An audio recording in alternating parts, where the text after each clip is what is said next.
आज हमारे शिमला लोकसभा क्षेत्र के प्रत्याशी श्री विनोद सुल्तानपुरी जी जो यहाँ से है, शिमला पार्लियामेंट के सभी ब्लॉक कांग्रेस कमेटी के अध्यक्ष, जिला कांग्रेस कमेटी के अध्यक्ष, जिला परिषद के सदस्य, पूर्व हमारे विधायक, वर्तमान विधायक, वर्तमान मंत्री, सबकी बैठक प्रदेश अध्यक्ष जिन्हें अभी बुलाई है। तो हमने उस बैठक में चर्चा करेंगे और चर्चा करने के बाद शिमला में, क्योंकि मंडी की रणनीति अलग होगी और शिमला की रणनीति अलग होगी, तो इस सिलसिले में इन बैठकों का दौर चल रहा है।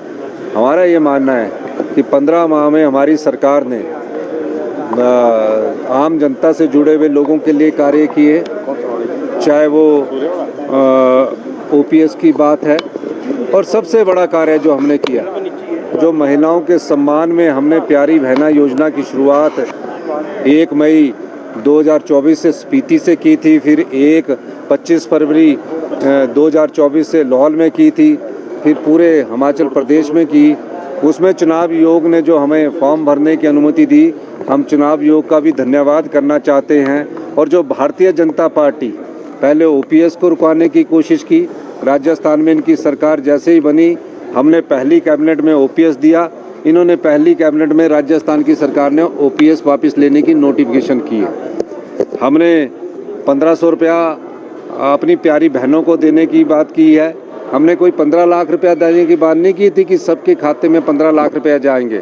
हमने 1500 रुपये देने की बात की है और 1500 रुपया लाहौल स्पीति की सारी बहनों के खातों में चला गया है। और 2,37,000 महिलाओं का, जिनको 1,000 रुपया पेंशन मिलती थी, उनके खाते में भी 1500 रुपया चला गया है। और जो फार्म भरे हैं, हम चुनाव आयोग से ये कहेंगे कि जो हमारी योजना है, ये किसान सम्मान निधि की तरह योजना है, वो सिर्फ 6,000 रुपया देते हैं। हम हमारी प्यारी बहना जो 18 साल से ऊपर की उम्र पार कर चुकी है, उसे साल का 18,000 रुपया दे रहे हैं।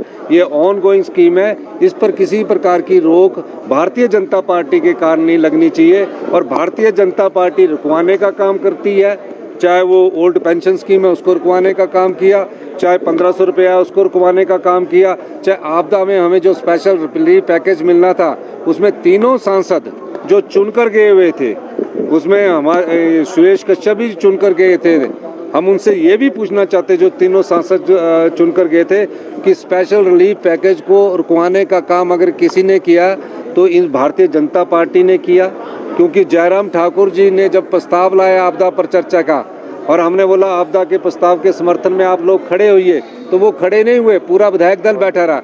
और तीनों सांसदों से ये सवाल पूछा जाना चाहिए कि क्यों आप देश के प्रधानमंत्री और गृह मंत्री से एक मेमोरेंडम लेके हिमाचल के लिए स्पेशल आपदा राहत पैकेज के लिए क्यों नहीं मिले। इस सवाल का जवाब ये सांसद सुरेश कश्यप दे कि आप ये बताइए, जब प्रदेश की सबसे इतिहास की सबसे बड़ी तबाही का मंजर था, तो सांसद सुरेश कश्यप जी कहाँ छिपे हुए थे?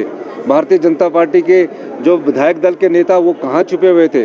इन बातों का जवाब हम जनता की अदालत में जाएंगे, हम सच रखेंगे। और ये बार बार झूठ बोलते हैं, और झूठ से सच्चाई को टाला नहीं जा सकता। झूठ बार बार सच से टकराता है, जीत अंत में सच की होती है।